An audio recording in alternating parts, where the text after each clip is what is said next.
ഞാൻ ഭയങ്കര ഈശ്വരവിശ്വാസിയാണ്. അല്ല, അതുകൊണ്ടാണെന്ന് തോന്നുന്നു കൂടുതലും സംഘികളെ ചീത്ത വിളിക്കുന്നത് ഞങ്ങളെ. ഇവിടെ ഈ സംഘി എന്ന് പറഞ്ഞ് കുറേ കാണാം.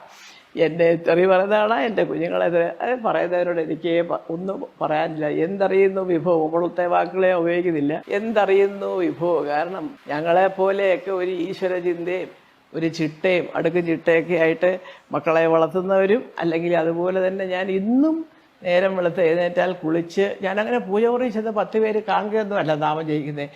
ഞാൻ എൻ്റെ റൂമിലിരുന്ന് എല്ലാ ദൈവങ്ങളെയും വിളിച്ച് എനിക്ക് വിശ്വാസമുള്ള ഏതെങ്കിലും അമ്പലത്തിലെ ഒരു ഭസ്മമോ കുങ്കുമോ ചന്ദനോ എന്തെങ്കിലും എടുത്ത് തൊടും. ഗുരുവായൂർ തൊട്ടുള്ളത് ഇരിപ്പുണ്ട് അവിടെ. അപ്പോൾ അത് തൊടും, അങ്ങനെ ഇറങ്ങും. അപ്പോൾ അതെന്തോ ഒരു ബലമാണ്, ഒരു അഡീഷണൽ ബലമാണ്. ഞാൻ ചോദിച്ചല്ലോ, വിശ്വാസം അതല്ലേ എല്ലാം പോലെ. അത് തകർക്കാനൊന്നും ഞാൻ ആരെയും സമ്മതിക്കുന്നില്ല. അതിനെ ഒരു രാഷ്ട്രീയ കക്ഷിയുടെയും സപ്പോർട്ടും എനിക്ക് വേണ്ട. അപ്പം രാജേട്ടനായാലും ഇന്ദ്രേട്ടനായാലും അമ്മേനെ ഭയങ്കരമായിട്ട് അടിപൊളിയായിട്ട് നോക്കുന്ന ഒരു 2 മക്കളാണ്. തീർച്ചയായിട്ടും. അപ്പൊ അവരായിട്ട് എന്തെങ്കിലും ഇങ്ങനെ സൗന്ദര്യ പിണക്കങ്ങൾ അല്ലെങ്കിൽ അമ്മ അവരെ ഭയങ്കര ചീത്ത പറയേണ്ട വല്ല അവസ്ഥകളുണ്ടായിരുന്നു? നീ എന്താണ് ഇങ്ങനെ ചെയ്യുന്നത്? ഇല്ലല്ല, ചീത്തയൊന്നും പറയാറില്ല. സൗന്ദര്യപ്പണൊക്കെ ഇതുപോലെ എന്തെങ്കിലുമൊക്കെ ഒരു വല്ലതൊക്കെ ഒരു എന്തിനാ മോനെ നീ ഇങ്ങനെ കയറി പറയാൻ ഇതാ പഴയ അമ്മൂമ്മയുടെ രീതിയാ ചേട്ടാ.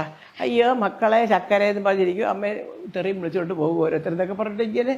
അതിലൊക്കെ അവർ എന്നെയാണ് ഉപദേശിക്കുന്നത്, അമ്മ ഇതൊക്കെ മാറ്റണേ, ഇതൊക്കെ പണ്ടത്തെ അമ്മൂമ്മ പഠിപ്പിച്ച കാര്യങ്ങൾ, ഇതിലൊന്നും ഈ നൂറ്റാണ്ടിൽ ഒരു വിലയില്ലമ്മ എന്നൊക്കെ പറഞ്ഞ് എൻ്റെ മക്കൾ 2 പേരും എന്നെ ഉപദേശിക്കാറുണ്ട്. കുറച്ചുകൂടെ അമ്മ. അപ്പോൾ ഞാൻ പറയടാ, അത്ര ഈ വയസ്സ് വരെ ഇങ്ങനെ ജീവിച്ചു, വലിയ കുഴപ്പമൊന്നും ഇല്ലല്ലോ, ഇനി കുറച്ച് കാലം കൂടെയൊക്കെ ഇങ്ങനെയൊക്കെ അങ്ങ് പോട്ടെ എന്ന് പറയും. പിന്നെ അങ്ങനെ വഴക്കൊന്നുമില്ല. ചില കാര്യങ്ങളൊക്കെ കാണുമ്പം ഞങ്ങളെല്ലാവരും കൂടി ഇരിക്കുമ്പോൾ പറയാറുണ്ട്, അത് പോട്ടെ, ഇപ്പം ഏതായാലും പറ്റിയത് പറ്റി. പക്ഷെ ഞാൻ അവരെ ഒരിക്കലും ഒരു ഡെസ്പറേറ്റ് ആക്കാറില്ല, അങ്ങനെ ചെയ്യാറില്ല. തീർച്ചയായിട്ടും. കാരണം എൻ്റെ മക്കൾ ഇവന്മാരൊന്നും അച്ചടിച്ച് വിടുന്ന തെറ്റുകളൊന്നും ചെയ്തിട്ടില്ല എന്നുള്ള ഏറ്റവും വിശ്വാസം ഉള്ള ഒരാളാണ്. അമ്മയെന്നുള്ള നിലയിലല്ല, എനിക്കറിയാം. പിന്നെ ആരെന്ത് എഴുതിയാലെന്ത്, അവരുടെയൊക്കെ മക്കളെ അവർ നോക്കട്ടെ, നമ്മുടെ പിള്ളേരെ വിട്ടരെ ഞാൻ നോക്കിക്കോളാം. അങ്ങനെ എന്തെങ്കിലും ഇവർക്കെതിരെ എഴുതുമ്പോൾ പ്രതികരിക്കണം എന്നൊക്കെ തോന്നിയിട്ടുണ്ടോ? അങ്ങനെ മുമ്പൊക്കെ ആദ്യമൊക്കെ ചിലപ്പോൾ പ്രതികരിക്കുമായിരുന്നു. ഇപ്പൊ എനിക്ക് രാജുവിന്റെ ഒരു പോളിസിയോടാ ബഹുമാനം.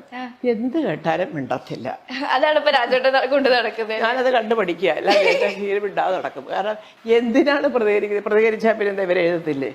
പ്രതികരിച്ചാലും എന്തെങ്കിലുമൊക്കെ കുത്തിയിരുന്ന് എഴുതണം തോന്നുന്ന മഹാന്മാരൊക്കെ എന്തെങ്കിലും ചുമ്മാ ഈ 69 വയസ്സായ എന്നെ വിടുന്നില്ല, പിന്നാണോ സിനിമാ താരങ്ങളായ അവരെ അതാ പറയാ. അപ്പൊ പിന്നെ അതൊന്നും ഒരു ഈ രാജേട്ടൻ എന്ന് പറയുമ്പോൾ ഒരു സ്റ്റാർ, അതുപോലെ ഇന്ദ്രൻേട്ടനായാലും ഭയങ്കര ഒരു വെർസറ്റൈൽ ആക്ടർ, നമുക്ക് എല്ലാവർക്കും അറിയാം. അപ്പം അമ്മ എന്ന രീതിക്കല്ല കേട്ടോ, അമ്മ ഒരു നടി എന്ന രീതിക്ക് 2 പേരും വിലയിരുത്താൻ പറഞ്ഞ ആരെയാണ് ഏറ്റവും കൂടുതൽ ഇവൻ നല്ല അടിപൊളിയാന്ന് പറഞ്ഞത്?